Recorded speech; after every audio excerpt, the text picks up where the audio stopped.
Donc, livre de 1 Jean, chapitre 2. Chapitre 2, nous vous ramenons donc le témoignage que nous a laissé notre Seigneur Jésus-Christ par ses apôtres qu'il a envoyés, ces apôtres qu'il a envoyés pour nous amener aujourd'hui cette parole que nous lisons. L'apôtre Jean ici nous expose quoi? Il nous expose ce témoignage qu'il a reçu de Jésus-Christ, et Jésus-Christ, il a manifesté ce témoignage qui est celui du Père. La vie qui était auprès du Père, c'est le témoignage qui est demandé à chacun d'entre nous d'être vécu. Le Père, il n'y a pas de ténèbres en lui. Et le Père, il est lumière. Et lorsque nous avons reçu cette lumière, depuis le commencement, c'est ça, quand la lumière est là, Dieu fait les choses bonnes et sa lumière nous fait voir ce qui n'est pas bon, ce qui ne devrait pas être dans notre vie. Et lorsque Jésus-Christ est venu, il a témoigné de la vie auprès du Père. La vie de la lumière. Cette parole que nous annonçons aujourd'hui, c'est la parole de Jésus-Christ. Et en Jésus-Christ était aussi la lumière. Il a manifesté la vie qui était auprès du Père. Et cette lumière, pour ceux qui l'ont reçue, donc on parle de Jean déjà qui a reçu cette lumière en ayant reçu l'enseignement de Jésus-Christ, en ayant reçu la vie de Jésus-Christ aussi, il nous amène cet enseignement et nous pouvons être en communion avec les apôtres, en communion avec le Fils, en communion avec le Père, tout simplement en vivant ce même témoignage, une vie qui est dans la lumière. Mais une vie dans la lumière, ça a l'air très théorique tout ça, mais la Bible nous enseigne que ce que vous avez entendu, vu, contemplé, vous pouvez aussi le toucher de vos mains. C'est-à-dire que ça ne doit pas rester une théorie, une compréhension théologique, mais plutôt une vie qui a changé des mains, qui changent de manière de faire, qui n'agissent plus de la même manière qu'avant cette lumière. Lorsque la lumière vient, la lumière paraît déjà, la lumière véritable, il nous dit, et les ténèbres se dissipent. Donc il y a un changement. Ce n'est plus la manière des ténèbres, mais celle de la lumière qui grandit dans notre vie. Et c'est ça ce témoignage, c'est que c'est concret. Et concrètement, ça veut dire quoi? Ça veut dire que déjà quand la lumière vient, la parole de Dieu vient, nous gardons. Nous ne contredisons pas ce que la Bible dit. Nous ne contredisons pas ce qui est enseigné par l'apôtre Jean, ce que Christ lui a enseigné et ce que Dieu a fait dire à Jésus-Christ pour que nous puissions comprendre la vie selon Dieu. Nous gardons la parole. Pour quelle raison nous la gardons? Pour que ce que font nos mains change vraiment. Qu'est-ce que nos mains vont être capables de faire? La Bible nous a dit que l'amour parfait, c'est ce qu'il veut que nous connaissions. L'amour parfait étant celui qui garde sa parole. C'est chapitre 2, verset 5. On peut le lire ensemble. L'exactitude du verset. Chapitre 2, verset 5.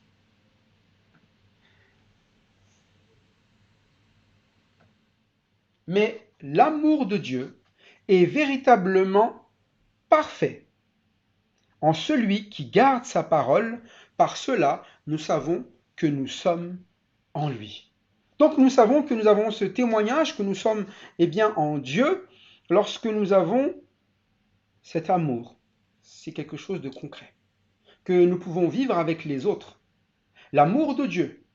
Quand Dieu a aimé, il a fait quelque chose. Dieu a tant aimé le monde qu'il a donné. Donné quoi? Son Fils unique. Donc il a accepté de perdre ce qu'il a le plus précieux. Pourquoi? Pour sauver les hommes. Pour donner la vie. Mais ici, c'est pareil. L'amour de Dieu est véritablement parfait en celui qui garde sa parole. Donc, lorsque vous gardez la parole de Dieu, quand ce n'est pas juste quelque chose de théorique, théologique, ça devient quelque chose qui anime votre vie, le résultat sera toujours d'agir comme Dieu agirait. D'agir comme Jésus-Christ a agi. D'agir aussi, comme l'apôtre ici, Jean, agit. Il a cet amour. Et cet amour, c'est de nous donner l'amour de Dieu, la connaissance de ce que Dieu veut dans notre vie, la connaissance, de quoi? D'une réelle vie avec Dieu, un témoignage véritable. Parce que le problème que mentionne Jean, et par amour pour nous, il veut vraiment que nous ne soyons pas de ces personnes-là, c'est ceux qui se disent des choses pour se séduire. Vous voyez, pour essayer de faire croire qu'ils peuvent mener une vie dans la lumière sans passer par Jésus-Christ, sans écouter l'enseignement des apôtres. Et souvent, c'est un petit peu ça que cherche l'homme. Ils disent, mais les hommes aiment, sans passer par Dieu. Nous pouvons aimer. Il y a cet amour dans l'homme et l'homme est capable de concrétiser cet amour sans passer par Dieu. Déjà sans passer par Dieu. Et puis certains, bon quand même, il faut croire en Dieu pour vivre vraiment une vraie vie dans l'amour. Oui, mais sans passer par Christ. C'est-à-dire que directement Dieu témoigne vers nous. Non, il a mis son témoin, c'est Jésus-Christ. Et nous passons par Jésus-Christ et nous nous confions en Jésus-Christ. Et vous me direz, mais ça suffit. Le lien avec Jésus-Christ, c'est mon lien, c'est ma relation personnelle avec lui. Mais souvent, le problème, c'est que la relation personnelle avec Jésus-Christ, nous l'entendons comme nous le pensons. Mais il a donné, Jésus-Christ, des instructions à ses disciples pour savoir comment vivre avec lui. Comment être en communion avec lui. Et Jean a appris, et c'est ce qu'il dit au début, nous, chapitre 1er, on peut revenir dessus. Je veux vraiment revenir sur cela pour que ce soit bien clair. Chapitre 1er et verset 3. Qu'est-ce qu'il nous est dit? Ce que nous avons vu, donc c'est Jean qui parle, l'apôtre. Ce que nous avons vu et entendu, nous vous l'annonçons. À vous aussi, afin que vous soyez en communion avec nous. Donc il parle d'abord de la relation avec lui, entre ceux qui l'écoutent et lui. Or, notre communion est avec le Père et son Fils Jésus-Christ. Donc si vous êtes en communion avec l'apôtre Jean, vous êtes en communion avec Jésus-Christ et vous êtes en communion avec le Père. Pourquoi? Eh bien parce que il y a ce témoignage qu'il a reçu, qu'il veut nous donner et qu'on va tous partager. Et ce témoignage, pour ceux qui ont reçu la vérité, c'est quoi? Nous l'avons lu au chapitre 2. Eh bien, c'est l'amour de Dieu. Et par sa parole qui nous est annoncée dans la Bible, qui est annoncée ici par l'apôtre Jean, qui est la parole de Christ. Donc, c'est ça déjà, ce qu'on appelle vraiment témoigner de Dieu.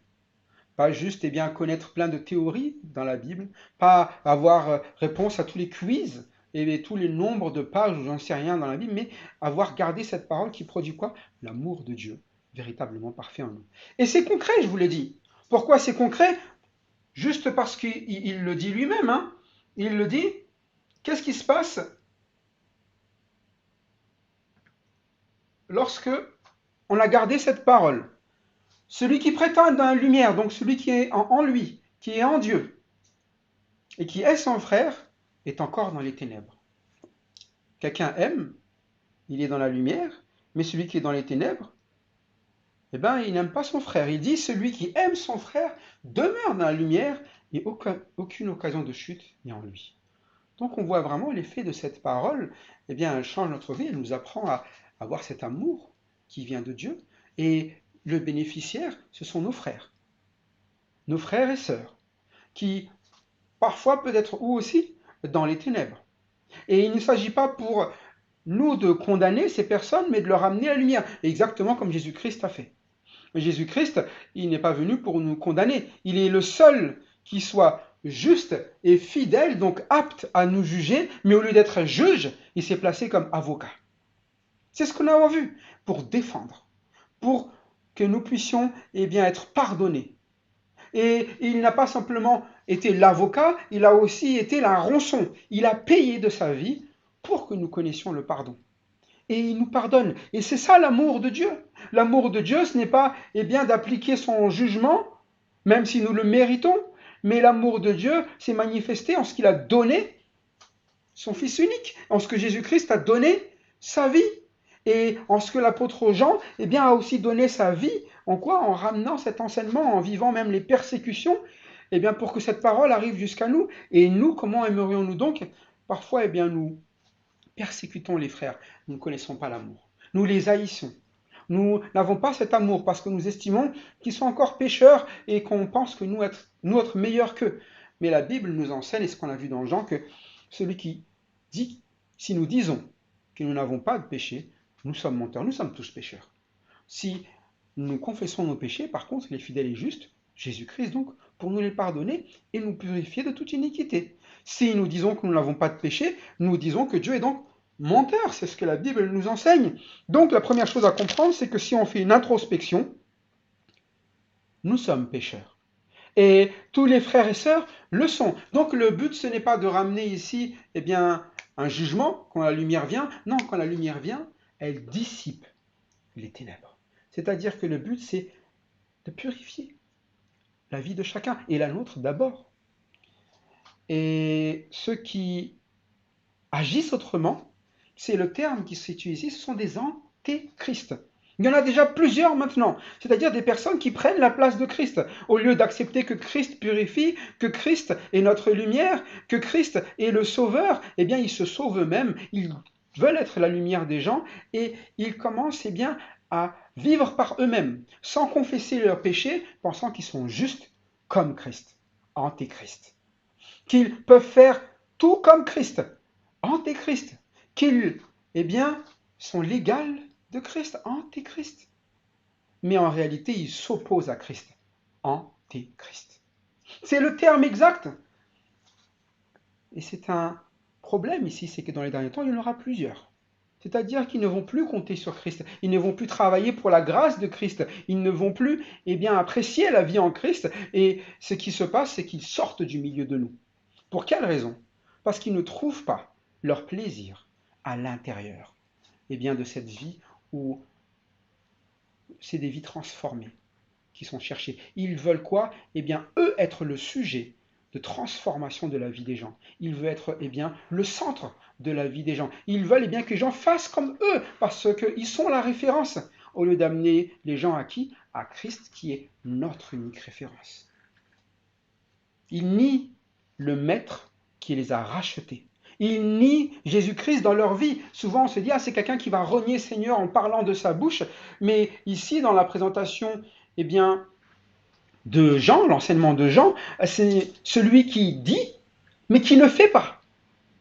C'est-à-dire qu'il nie que Jésus-Christ transforme réellement les vies. Il connaît dans la tête, il dit qu'il connaît, il dit qu'il est en communion, mais il ne pratique pas la vérité. La vérité est pratique, on touche toujours de nos mains. Et celui qui sort, c'est parce qu'il ne veut pas pratiquer, il ne peut aimer les frères et sœurs, il n'en est pas capable. Et c'est plutôt l'amour de soi. Lorsque l'on part de quelque part, c'est parce qu'on a été vexé. C'est parce qu'on a été blessé. C'est parce qu'on ne supporte pas quelque chose. C'est à cause de nous. Parce que nous sommes trop importants. Très importants.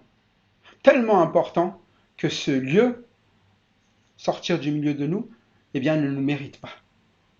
Si Jésus-Christ avait été comme nous, il ne serait jamais venu sur terre.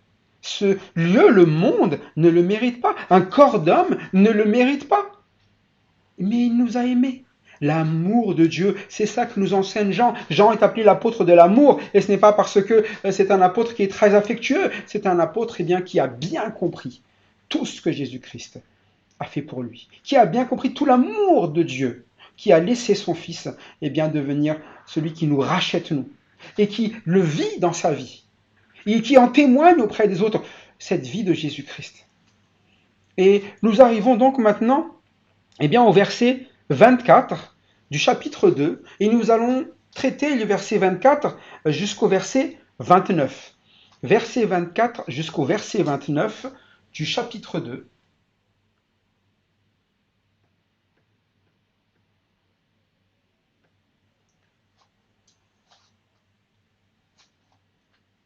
Que ce que vous avez entendu dès le commencement demeure en vous. Vous demeurez, si ce que vous avez entendu dès le commencement demeure en vous, vous demeurerez aussi dans le Fils et dans le Père. Et la promesse qu'il nous a faite, c'est la vie éternelle. Je vous ai écrit ces choses au sujet de ceux qui vous égarent. Pour vous, l'onction que vous avez reçue de lui, pardon, l'onction que vous avez reçue de lui demeure en vous, et vous n'avez pas besoin qu'on vous enseigne, mais comme son onction vous enseigne toute chose, qu'elle est véritable et qu'elle n'est point un mensonge, demeurez en lui selon les enseignements qu'elle vous a donnés. Et maintenant, petits enfants, demeurez en lui afin que lorsqu'il paraîtra, nous ayons de l'assurance et qu'à son avènement, nous n'ayons pas honte d'être éloignés de lui. Si vous savez qu'il est juste, reconnaissez que quiconque pratique la justice est né de lui. Donc, nous avons ici ces versets qui terminent ce chapitre. Et lorsqu'il termine eh bien, ce chapitre, même si la lettre n'est pas terminée, il ramène à une conclusion. Reconnaître eh bien, ceux qui sont nés de qui? Eh bien, ceux qui sont nés ici, en Dieu, de ceux qui sont nés par Christ. Nés de Dieu. Des nés de nouveau. C'est ça, hein? Ils sont nés de lui. Mais qui donc? Eh bien, quiconque pratique la justice. Et c'est l'appel ici, reconnaître. Reconnaître, eh bien, ceux qui vivent conformément eh bien, à la volonté de Dieu, en communion avec Dieu, et ceux qui vivent eh bien, écartés d'une communion avec Dieu. Et ici, il dit, Jésus-Christ est juste. Dieu est juste. Si vous savez qu'il est juste, reconnaissez que quiconque pratique la justice est né de lui. Et la justice vient de celui qui est juste. Et la justice de Dieu, c'est d'avoir donné son Fils Jésus-Christ pour payer nos péchés. Ce n'est pas ici quiconque pratique la justice, c'est pratiquer une loi. Souvent, c'est un petit peu ça. Nous, on assimile justice et loi. De sorte que nous nous disons toujours que pratiquer la justice, c'est pratiquer tout ce que dit la loi. Mais ici, pratiquer la justice, on le sait que ça ne peut pas être de pratiquer la loi, nous sommes des pécheurs. Reconnaissez que vous êtes des pécheurs. Mais la justice de Dieu, ça a été quoi? On l'a vu, c'est qu'il a été une victime expiatoire pour nous. Non seulement pour nos péchés, mais aussi pour ceux du monde entier. Donc sa justice, eh bien, c'est de toujours être à notre défense pour rappeler que si nous sommes vivants, si nous sommes dans la lumière, si nous sommes justes, c'est parce que lui a accompli ce qui est juste. Il est juste, nous injustes.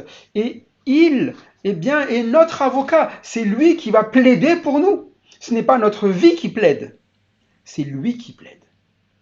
C'est ça sa justice. Mais le problème, c'est que certains pratiquent une autre justice.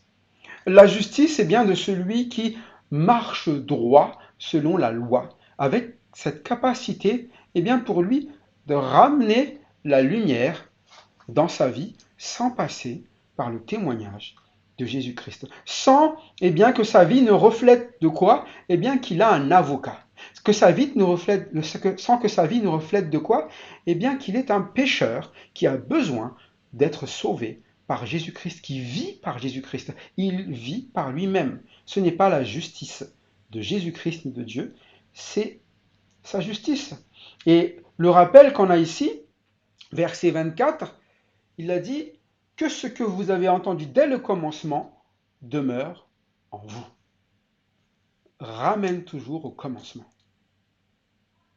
Si la terre était si belle, si les animaux ont été faits de la bonne manière, si l'homme est une créature si merveilleuse, ce n'est pas parce que l'homme est extraordinaire, ce n'est pas parce que les animaux sont extraordinaires, ce n'est pas parce que la terre, la nature, eh bien, est magnifique et extraordinaire et qu'à elle seule, elle s'est suffit. C'est parce que Dieu a dit quoi? Que la lumière soit. Et la lumière fut. Tout ce qui est sur cette terre, toutes les bonnes choses qui ont été vécues, nous la devons à quoi? À Dieu qui a prononcé ces paroles. C'est pour ça que dès le moment où on remet en doute ce que Dieu dit, on pense que quoi? Eh bien, la nature, c'est quoi déjà la nature?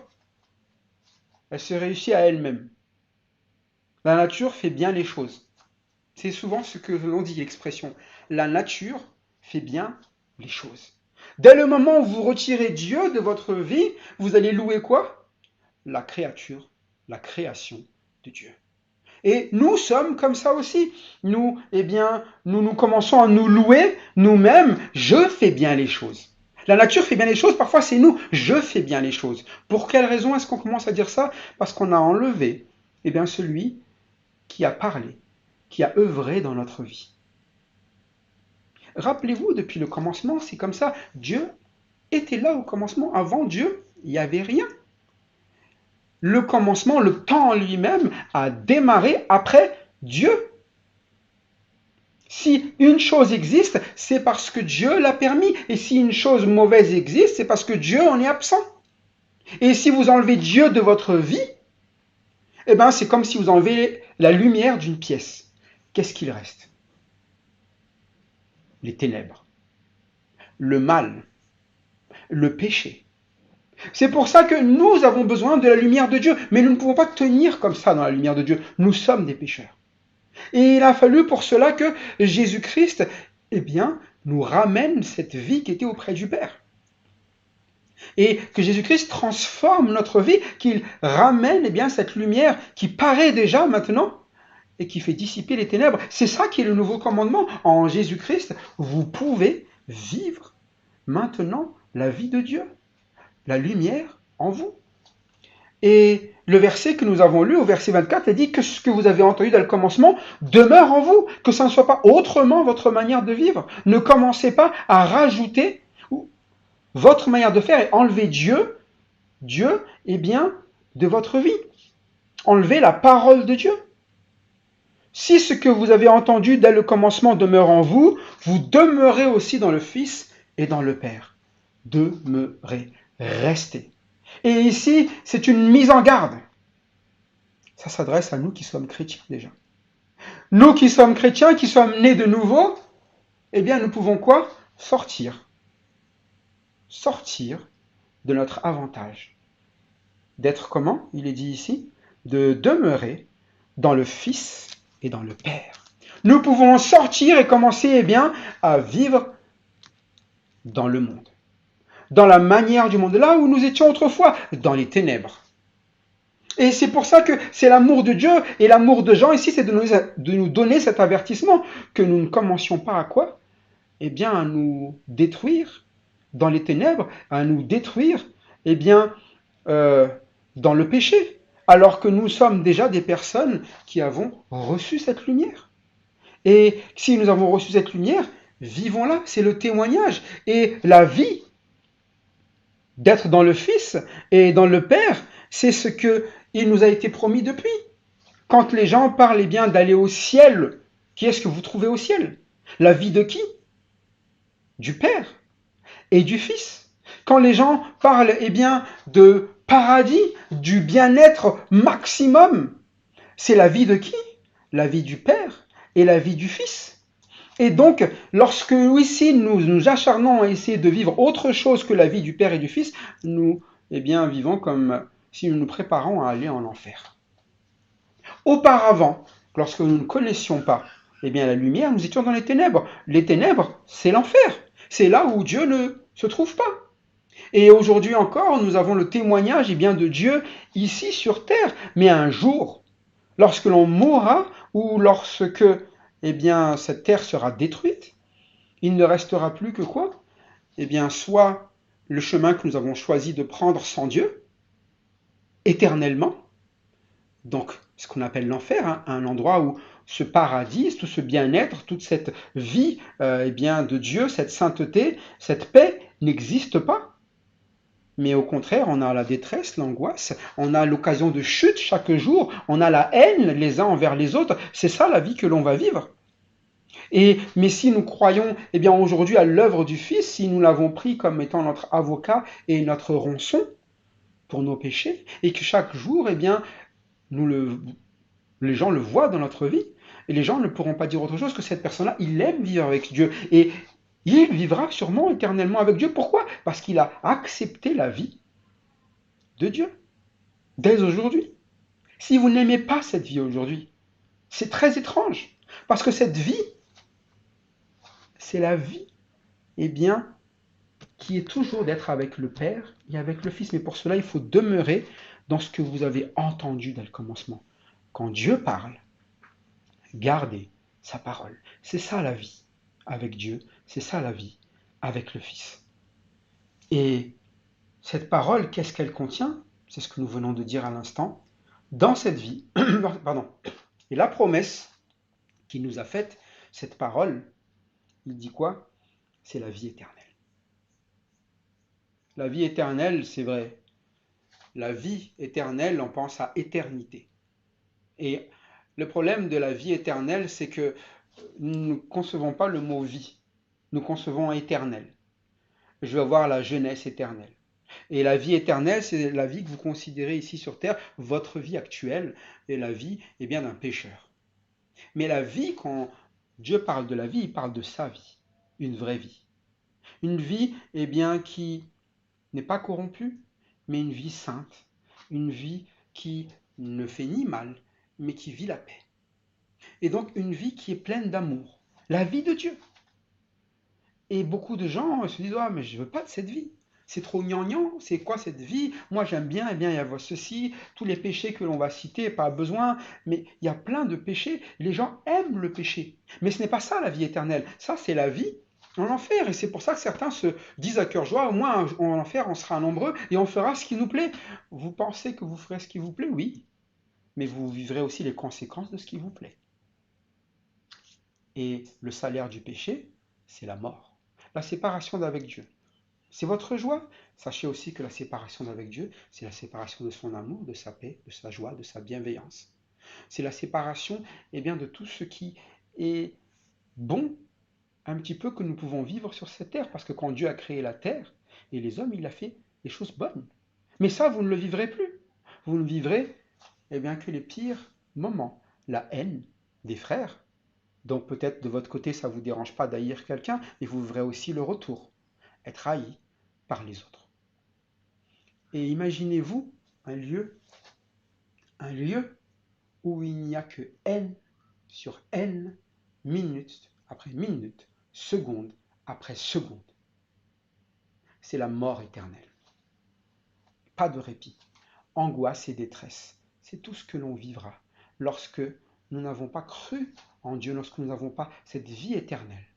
Mais la vie éternelle, c'est le contraire. Il n'y aura plus ni angoisse, ni détresse, ni quelconque trace de tristesse dans notre vie. Il n'y aura que la joie, il n'y aura que la paix, il n'y aura que l'amour, il n'y aura que toute cette bienveillance bien, qui vient de Dieu et que nous vivrons et que nous recevrons continuellement aussi. Et c'est la promesse. C'est pour ça qu'il dit aujourd'hui déjà de demeurer. Vous pouvez déjà vivre cette vie éternelle aujourd'hui, indépendamment bien, d'être haï par les autres.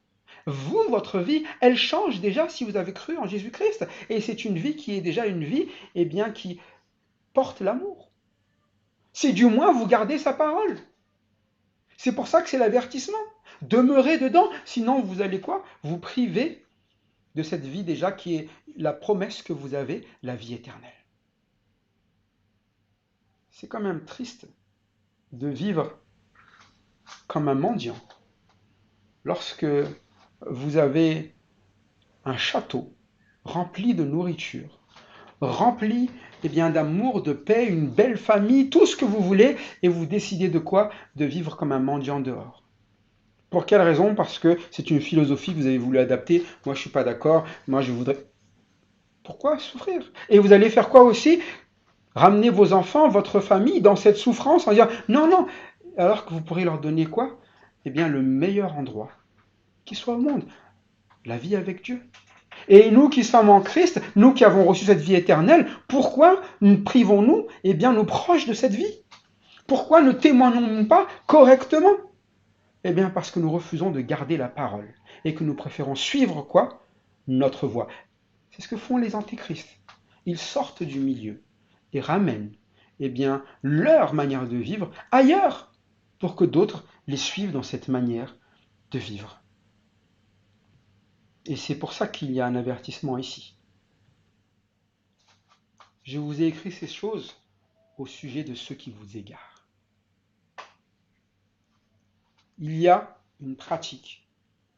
Il y a des personnes qui en égarent, qui au lieu de nous encourager à demeurer dans le Fils, à confesser nos péchés, à reconnaître notre faiblesse, à reconnaître que nous ne méritons pas d'être appelés des justes, mais que le seul mérite vient au juste qui est Jésus-Christ. Ceux qui nous égarent, ils vont dire, mais eux, ils ont trouvé la solution pour vivre sans Christ, en ayant une vie droite. Comment? En suivant des règles, en suivant leur stratégie, en suivant leur philosophie. Mais ils égarent. Et c'est pour ça qu'il est dit, il a écrit ces choses au sujet de ceux qui égarent, parce que certains vont ramener ces enseignements-là. Au lieu d'amener quoi? La lumière de Dieu, Christ dans la vie des gens, ils vont les conserver dans les ténèbres. C'est ça, être égaré. Vous ne savez pas où vous allez. Il ne sait où il va. C'est ce que nous avons lu. Celui qui est aveugle, celui qui marche dans les ténèbres, il ne sait où il va. Et si tu ne sais pas où tu vas forcément t'égarer. Et c'est un petit peu ça, ce n'est pas à son avantage. Lui, il essaie de cacher, pour qu'on ne voit jamais la lumière. Mais le rôle des chrétiens, c'est quoi? Est-ce que c'est de cacher la lumière? Non, c'est de montrer la lumière. Et comment? En vivant l'amour de Dieu. De montrer aux gens, il y a quelque chose de différent, qui ne vient pas de lui. Mais comment ça se fait? Je te connais bien, tu n'es pas dans ce caractère-là, je te connais bien. Depuis quand est-ce que tu es prêt à sacrifier ta vie, à sacrifier tes instants personnels, qu'à sacrifier tout cela pour quelqu'un? D'habitude, c'est plutôt les gens que tu sacrifies pour t'entendre. Et moi alors, personne ne pense à moi. Et moi alors, personne ne me regarde. Et moi alors, personne ne me dit merci. Et moi alors, d'habitude, c'est comme ça que nous sommes. Et moi alors, et moi, et moi, et moi. Mais Jésus-Christ, il n'a pas dit et moi, et moi, et moi. Et l'amour de Dieu, ce n'est pas de dire et moi, et moi, et moi. C'est qu'il a dit vous. Et vous, comment je peux faire pour vous sauver? Qu'est-ce que je dois faire pour vous amener à partager la vie éternelle? Est-ce que c'est la question que vous vous posez lorsque vous êtes avec vos amis, votre famille, vos frères et sœurs en Christ? Ou est-ce que vous êtes plutôt là en train de vous dire, celui-là, je vais l'abattre? Parce que moi, je ne suis pas d'accord. Moi, je vis mieux que ça. Moi, je fais mieux. Ces personnes-là nous égarent. Ne soyons pas de ceux qui en égarent d'autres, mais plutôt des personnes qui vivent selon ce qu'ils ont reçu de Dieu. Et le verset souvent le dit, pour vous, vous n'êtes pas de ceux qui égarent. Vous qui quoi? Vous qui avez reçu l'onction. Pour vous, l'onction que vous avez reçue de lui demeure en vous. Qu'est-ce qui demeure en nous? D'abord, il y a cette parole, on l'a vu, qui est déjà quelque chose qu'on a reçu, qui reste là. Mais dans cette parole, lorsque nous la recevons, nous recevons aussi celui qui prononce ces paroles, Jésus-Christ. Nous recevons son esprit. Et ici, l'onction que vous avez reçue de lui demeure en vous et vous n'avez pas besoin qu'on vous enseigne. Vous avez cette parole qui est là et puis vous avez l'Esprit de Dieu qui met en pratique quoi? La parole dans votre vie. Vous n'êtes pas capable d'aimer. On l'a dit, ce n'est pas possible. Vous n'êtes pas capable de suivre la loi. On l'a dit, ce n'est pas possible. Mais si Dieu demeure en vous, si la lumière véritable est en vous et qu'elle paraît déjà, elle dissipera les ténèbres. Et ici, cet enseignement de la parole de Dieu que vous avez reçu, et l'Esprit qui est en vous vous enseignera de la mettre en pratique. Il vous convaincra de péché et il vous convaincra de quoi? D'agir dans l'amour. C'est ça le fruit de l'Esprit, non? L'amour, la joie, la paix, la bienveillance, la tempérance, la patience, la bénignité, la foi, tout ce fruit qui grandit et qui dissipe quoi? Les ténèbres. C'est ça la lumière dans votre vie et ce n'est certainement pas d'avoir une collection de connaissances. Ce n'est pas ça connaître Dieu. Connaître Dieu, c'est avoir quoi? Une vie qui ressemble de plus en plus à Dieu. La promesse que nous avons reçue, qu'il nous a faite, c'est la vie éternelle, non pas la connaissance de toutes choses. Ça, c'est ce que pensaient peut-être Adam et Ève. Et ils voulaient connaître tout ce qui concerne le bien et le mal. Ils auraient plutôt dû écouter Dieu, qu'ils vivent avec Dieu. Mais lorsque l'on veut connaître et non pas vivre avec Dieu, on se sépare de Dieu. C'est ce qui est arrivé depuis le commencement avec les hommes. C'est ce qui les a tentés. Et c'est ce qui arrive avec ces antéchrists. Ils veulent la place de Jésus-Christ, ils veulent tout connaître. Ils veulent être le centre. Mais ce qui nous enseigne ici, c'est que réellement, ceux qui connaissent, eh bien, c'est vous qui avez reçu quoi? L'onction. Et vous n'avez pas besoin qu'on vous enseigne, mais comme son onction vous enseigne toute chose, qu'elle est véritable et qu'elle n'est point un mensonge, demeurez en lui selon les enseignements qu'elle vous a donnés. Donc, vous voyez, ceux qui cherchent tellement la connaissance ne la connaîtront pas. Ceux qui recherchent, eh bien quoi? La vie avec Dieu, la vie éternelle, auront la véritable connaissance. Ils seront, eh bien, enseignés de toutes choses par cette onction, par cette parole, par l'Esprit qui est en eux. Et elle est véritable, pas un mensonge. Le terme mensonge, je le rappelle, c'est pseudo. Un pseudo chrétien, un pseudo témoin, un pseudo, c'est quelqu'un qui est mensonger, un faux, fake. Le vrai, c'est celui qui vit eh bien, de manière semblable eh bien, à Jésus-Christ. Un vrai chrétien, un vrai témoin, je dirais. Car le mot chrétien, chacun pourra le mettre à une sauce, mais un témoin, c'est vraiment quelqu'un qui vit ce qu'il a reçu, ce qu'il a vu. Et maintenant, petits enfants, demeurez en lui, afin que lorsqu'il paraîtra, nous ayons de l'assurance et qu'à son avènement, nous n'ayons plus la honte d'être éloignés de lui. C'est un appel. Le Seigneur revient. La question, c'est est-ce que vous êtes prêts? Est-ce que vous avez de l'assurance, si il revient maintenant, de vous dire, Seigneur, j'ai tout confessé, je t'ai tout remis. Je sais que tu es mon avocat. Je sais que tu as payé pour moi. C'est bon. Si tu reviens, je n'ai plus rien à te cacher et ta lumière, elle est venue, elle a dissipé mes ténèbres. Je sais que tu prends soin de moi.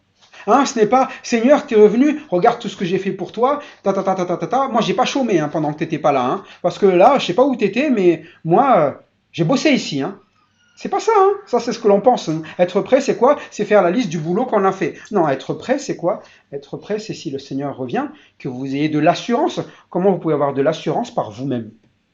Vous pensez que vous pourrez arriver et dire, écoute, moi, j'ai assuré comme un fou, mais les autres là, bof bof. Peut-être que les autres, il faudrait que tu leur dises, lui là, tu sais comment est-ce qu'il faisait, ce qu'il pratiquait là, il venait pas tous les jours à l'église, moi je suis venu tout le temps. Ouais, j'étais absent une fois, ça va. Mais eux là, combien de fois ils ne sont pas venus? Moi j'ai lu toute la Bible 10 fois, 10 fois. Moi je suis prêt, si tu reviens. Moi, j'ai quoi? Moi, eh bien, j'ai fait un pèlerinage en Israël. Moi, j'ai marché sur les pas où tu as été. Moi, j'ai fait, moi. Mais quand le Seigneur reviendra, et il dit, moi, dans ta vie, j'avais quelle place? Et moi, tu m'as laissé faire quoi? Et ceux qui ont mis leur assurance eh bien, en Jésus-Christ, eh bien, ils vont dire quoi? C'est toi qui as fait. Moi, je n'ai rien fait. Moi, je sais que tu as fait un bon travail. Pourquoi? Parce que j'ai confié ma vie en toi. Parce que j'ai confié ma vie dans ta parole. Parce que j'ai confié ma vie à ton esprit qui m'a, par lequel j'ai marché. Et si maintenant, eh bien, je demeure en lui, en demeurer en Christ, c'est-à-dire marcher comme lui il marche, obéir à sa parole, garder ce qu'il me dit, eh bien, lorsqu'il paraîtra, je n'ai juste qu'à lui dire, c'est toi qui m'as gardé. Donc, je suis dans quoi? Dans l'assurance. Je suis juste resté en toi. Et quand ça n'allait pas, je t'ai remis les choses. C'est comme ça que l'assurance est là. Mais les autres, ce qu'ils vont recevoir, il nous dit ici, c'est la honte d'être quoi? D'être éloigné de lui. Moi, j'ai fait ceci et Christ, quelle place? Alors, oui, comme nous l'avons dit au début, si vous savez qu'il est juste, vous le savez, sa capacité, vous savez son œuvre, vous savez ce que c'est que la vie éternelle. C'est vivre en Christ. C'est vivre, eh bien, parce que nous sommes bénéficiaires de la vie de Christ. Et c'est ce que Jean nous témoigne. Il est en communion avec le Père parce qu'il est vie en Christ. Et si Jésus revient, ce n'est pas parce qu'il aura fait plein de choses dans sa vie qui vont démontrer que c'est quelqu'un de génial. C'est juste parce qu'il a confié sa vie en Jésus-Christ. Chaque jour, chaque instant, chaque matin, chaque soir, chaque heure. C'est ce que nous devrions faire. Quand quelque chose ne va pas dans notre vie, venons juste à Christ et disons-lui tout simplement, il y a quelque chose qui ne va pas. Et c'est normal. Celui qui dit qu'il n'a pas de péché est un menteur. Et nous ne nous séduisons pas nous-mêmes. Ne faisons pas Dieu menteur. Quand Dieu nous s'adresse à nous, il va toujours nous dire qu'il y a quelque chose qui ne va pas. Ce n'est pas un reproche méchant, c'est un reproche salutaire. Viens à moi. Si tu ne viens pas à moi, si tu ne restes pas en moi, tu vas avoir des soucis. Et si tu ne viens pas en moi, tu ne connaîtras jamais, jamais le bonheur. Si vous n'avez jamais connu Jésus-Christ, vous ne comprendrez jamais une vie qui a une assurance d'être au ciel. Pas à cause de nous, mais à cause de la justice de Dieu. C'est pour ça que nous disons, si vous savez qu'il est juste, reconnaissez que quiconque pratique la justice est né de lui. Quiconque pratique la justice, la pratiquer. C'est juste laisser Seigneur agir dans notre vie tel qu'il le dit dans sa parole. Repentez-vous et prenez cette bonne nouvelle. Repentez-vous, changez de pensée, changez de vie, acceptez que vous êtes des pécheurs et acceptez que celui qui paye pour vous, celui qui va vous défendre, c'est Jésus-Christ. Si c'est le cas, vous avez compris sa justice. Et si vous avez compris cette justice et que vous avez demandé cette justice dans votre vie, vous êtes né de lui. Vous êtes né de nouveau. Vous étiez déjà né, mais là c'est de nouveau une nouvelle naissance, une naissance qui est le début de la vie éternelle. Le début d'une vie que vous allez vivre avec Dieu jusque dans l'éternité. C'est le témoignage que vous avez reçu, c'est le témoignage que vous rendrez auprès des autres. Si c'est l'amour que vous avez reçu, c'est l'amour que vous rendrez auprès des autres. Cette vie éternelle est vraiment ce qu'il y a de plus beau, non seulement à vivre, mais à faire vivre à ceux qui sont autour de nous. Alors, vivez-la, mais aussi, ne manquez jamais de le faire connaître à tous ceux qui vous entourent, de le faire connaître pendant ce temps. Vous êtes peut-être un peu plus restreint avec votre famille, de leur faire connaître cette parole, de leur faire connaître ces enseignements, de la vivre au milieu de chacun. Que cela reprenne, oui, mais dans l'amour, dans le but qu'ils viennent dans la lumière. Soyez des témoins fidèles. Pourquoi? Parce que Jésus-Christ est fidèle dans votre vie et il transforme votre vie chaque jour. À Jésus-Christ la gloire et à notre Père, Dieu le Père. Amen.